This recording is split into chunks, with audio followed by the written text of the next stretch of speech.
I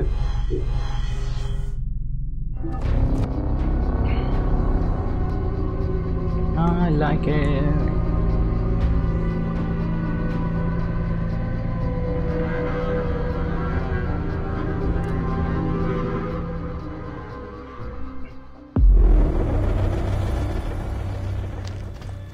This is the tomb of Alexander, I guess.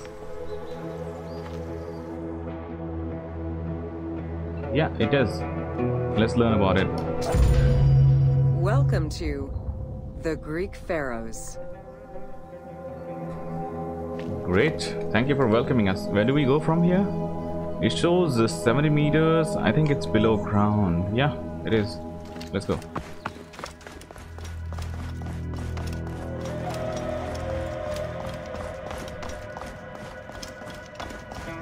I would be really amazed if this is an actual structure, like Alexander Tomb actually looks like this. I'll be really amazed. Look at this, and even in today's date, this is epic.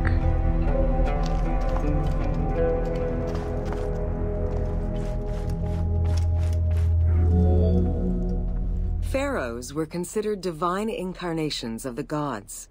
As an avatar of the gods living on Earth, the pharaoh's role was to preserve fundamental values and universal harmony by removing chaos, Isfet, and ensure that justice, Mot, prevailed. The pharaoh, by divine ancestry and through multiple offerings, was the bond that unites the world of men to the world of the gods and allows the maintenance of the cosmic order. Okay, we knew that. The concept of God or religion is always to get people organized and behave. Because humans are not very good at behaving and socializing by normal. Like humans can't think straight. You'll have to admit that. You always need some administrator, be it either a boss, a owner, or a god. The Ptolemaic dynasty reigned over Egypt from 305 BCE to 30 BCE. The dynasty was called the Ptolemies of the Lagids, in recognition of the founder of the dynasty, Ptolemy Lagos, a Greek general and close friend of Alexander the Great. While Macedonian, Ptolemy Lagos understood that to be accepted by the Egyptian people, he would have to adopt their traditions. Upon assuming the title of pharaoh, he changed his name to Ptolemy I Soter, meaning savior. So he desperately wanted to be the king, changing name and adapting culture. He should be a politician in today's date. That would work out. That was like monarchy, so it doesn't work out. But in today's standard, if you adapt and like fake to be what you are not, you will definitely win an election. Ahead of time, Ptolemy, ahead of your time.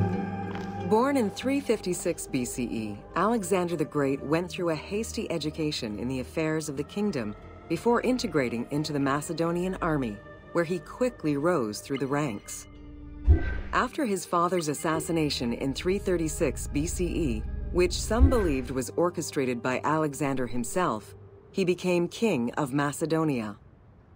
Ruler of a unified kingdom and leader of a large army, Alexander set his sights on conquest. Eager to reclaim the Greek cities of Asia Minor, he took on the Persian forces, earning victory after victory. Interesting. Let's go forward.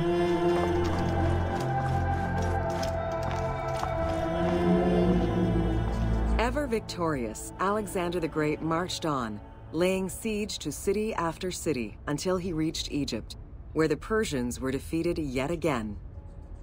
Viewed as a liberator by the Egyptian people, Alexander decided to become pharaoh in due form. He traveled to Thebes to make a sacrifice to Apis, then went to the oasis of Siwa, where he was proclaimed son of Amun. Officially pharaoh of Egypt, Alexander spent much of the winter there and founded the city of Alexandria.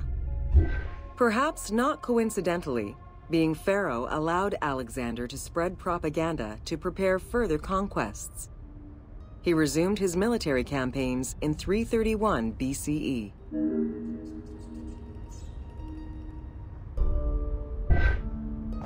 Okay, let's learn about this one. On his deathbed in 323 BCE, Alexander the Great gifted the satrapy of Egypt to Ptolemy Lagos. Perfectly aware of the value of Egypt, Ptolemy ensured not only the stability of the country's borders, but also its economic and military development. At the same time, he worked with the Egyptian elite to maintain the internal order of the country. By 305 BCE, Ptolemy, well respected both in Egypt and in the Mediterranean, was at the head of the largest fleet of the Hellenistic world. Ptolemy officially took the title of Pharaoh of Egypt in January 304 BCE, on the anniversary of Alexander the Great's death.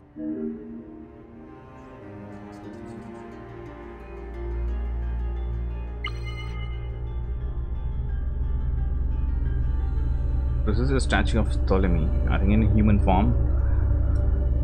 Ptolemaic era photo. I think this is the same statue that we break in the game. You get achievements for breaking the statue. See, this is a relic now. Will cost millions. Why have you been breaking? It may be not of value at that time, but it is expensive now. British Museum, London. Interesting. I'm loving this. Let's go for more. Which way? Which way? Alexander died in Babylon in 323 BCE. His remains were placed first in a solid gold sarcophagus and then within another. The casket was carried in an ornate custom wagon, gilded and set with precious stones, and pulled by 64 mules crowned with gold. The funeral procession was diverted to a grandiose temple in Alexandria, built in the conqueror's honor under the orders of Ptolemy I.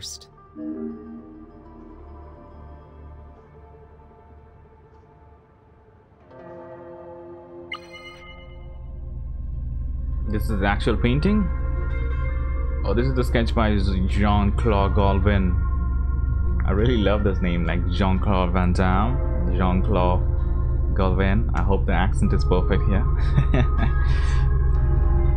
So this is, yeah, this is a beautiful building with like plantations on top of it. Like this looks like very British. I don't know, like British structures in India, they look like this. But beautiful rendering, amazing artwork, amazing artwork. Look at this precision, man. If this guy is trying, like one of his artwork was in 1994, that means these are not computer generated, these are all handmade sketches. Look at this precision, man. It will need, okay, we see a little bit of distortion here, but it's okay. Like look at the other things, it is so perfect. Why can't I have such patience and draw artworks like this? Like I will lose patience. Like this few lines and these will all jigsaws. Okay, lot of inspirations. Okay, I think this is the end of the tour, and so let's see what it has to say.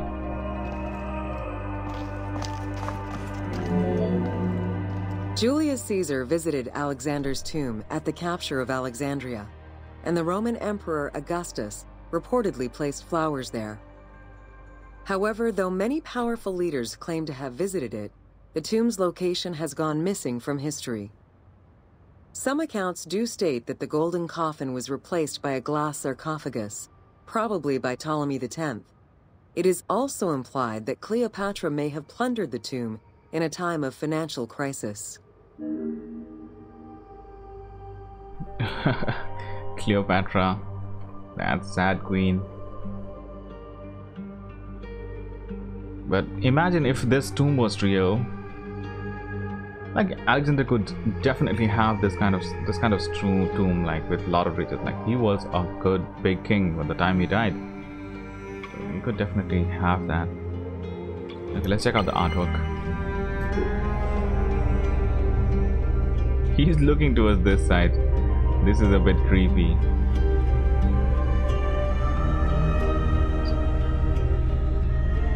I really didn't know that Alexander the Great died like this, and he was kind of inspired from the Egyptian culture, and his body was meant to be preserved or something. Like, I think we studied at school that Alexander died trying to invade India or something, like in this valley. No clue, no clue. Maybe this is just a myth. You never know. But if history people, like history scholars, are saying that Alexander was real, then he must be. Who am I to judge them? Okay, but it's definitely Egyptian inspiration we can see over here. Okay, let's continue the tour. I think this is the end. Tour completed. Amazing.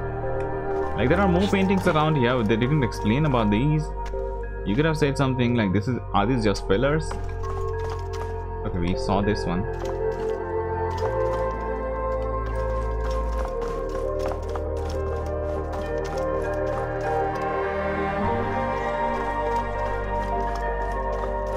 Okay, let's go for another tour.